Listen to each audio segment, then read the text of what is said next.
Good evening, everybody. How's everybody doing today on this election day? I guess we're all sitting here waiting, whether you're looking at the big presidential election or your local politics. I keep checking, and the counts are not in.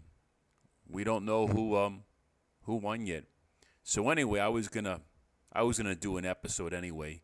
It's kind of funny because of, well, in case you're wondering why I'm wearing this hat inside, it's because of I cut my head shaving.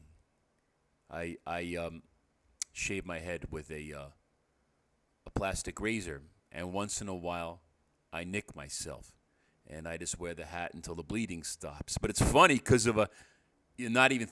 I'm looking at the subject of today's episode, and I was going to talk about balding. So what a coincidence.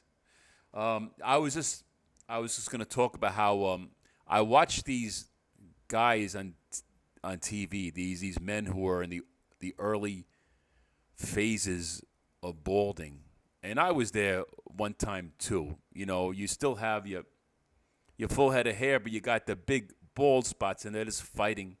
It's the beginning of a battle, and it's kind of liberating. It's kind of liberating to just let it go when you finally just you know accept the fact that it's not there, and you take it all off. But I was there for a while. I was trying to hold on to what I had. I had the comb over and whatever, the horseshoe, and I would grow it long in the back and all.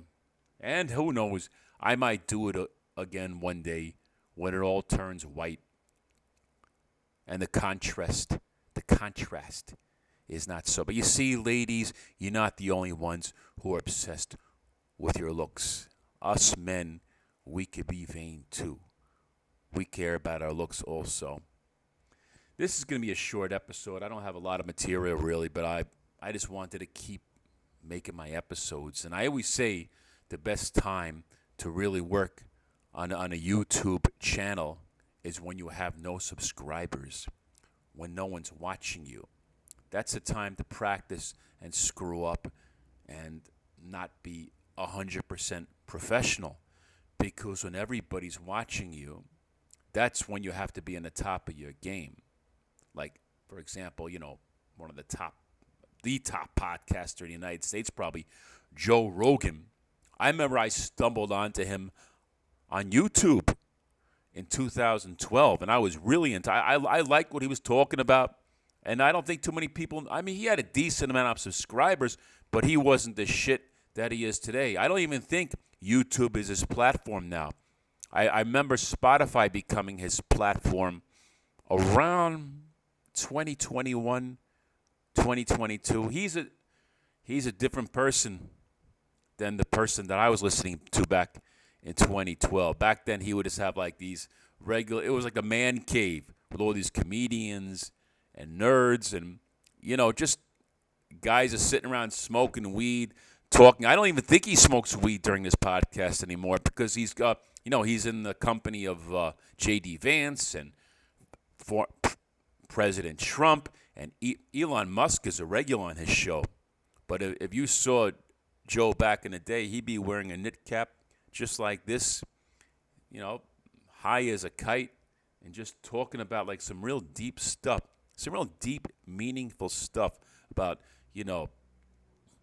eating deer meat and surviving in the woods and smoking weed and accepting the paranoia of weed and being the hero of your own movie and trashing comedians who copy other comedians and, criticizing the fake Hollywood celebrities. I miss that Joe Rogan. That's the Joe Rogan that I like to listen to. But anyway, what the hell does my vote count? What does my voice matter? I'm nothing. I'm going to be 60 years old in a couple of years. Nobody wants to follow an old man, My chance at becoming a celebrity has gone and passed. That ship has passed. All I ask is for a little income, a little extra income so I can do things like fix the brakes of my car, buy a winter coat, buy a water pick for my teeth, pay off a couple of bills, an extra maybe 500 a week. Is that too much to ask for in this world where baseball and football players are getting $30 million a year? But I guess it is too much to ask for because the world is not fair.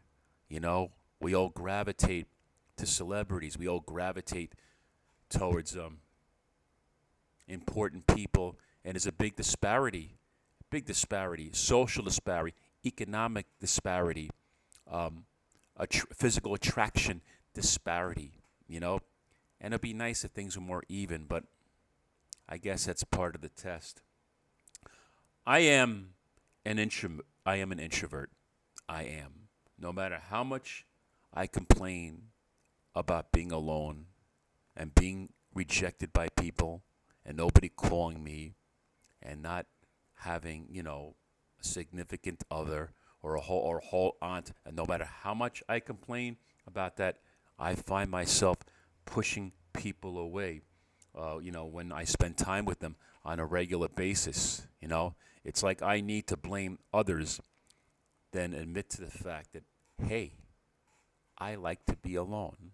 What would make me happy, man? If I can afford just to drive around the country, have a nice car, and live out of hotels, and make videos interviewing people on the streets, and attending open mics and interviewing the people outside of the open mics, and playing my trumpet on the street.